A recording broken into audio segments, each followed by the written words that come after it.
আসসালামু আলাইকুম, সবাই কেমন আছেন? আশা করি ভালো আছেন। আজকে আপনাদের সামনে নিয়ে চলে আসলাম পুঠিয়া রাজবাড়িতে।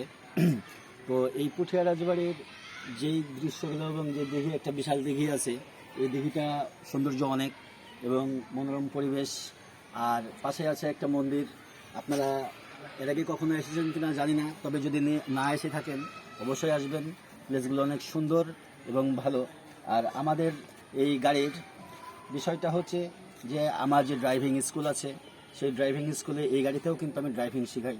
আমাদের এই গাড়িতে ড্রাইভিং শিখলে আপনি খুবই অল্প দিনে গাড়ি চালানো শিখতে পারবেন।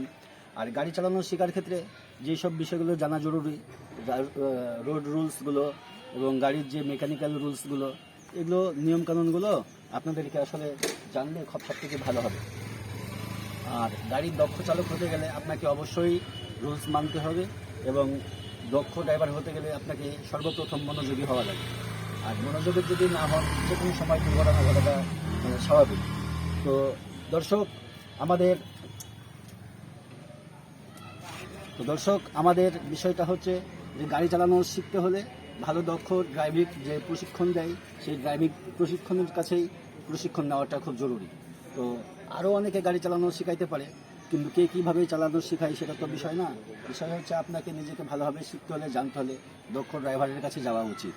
তো আমাদের গাড়ি চালানোর কিছু নিয়ম আছে এবং কিছু যে পার্টসগুলো আছে, সেই পার্টসগুলো আপনি ভালোভাবে জানতে পারবেন এবং নিয়মগুলো আপনাদেরকে দেখানোর চেষ্টা করছি।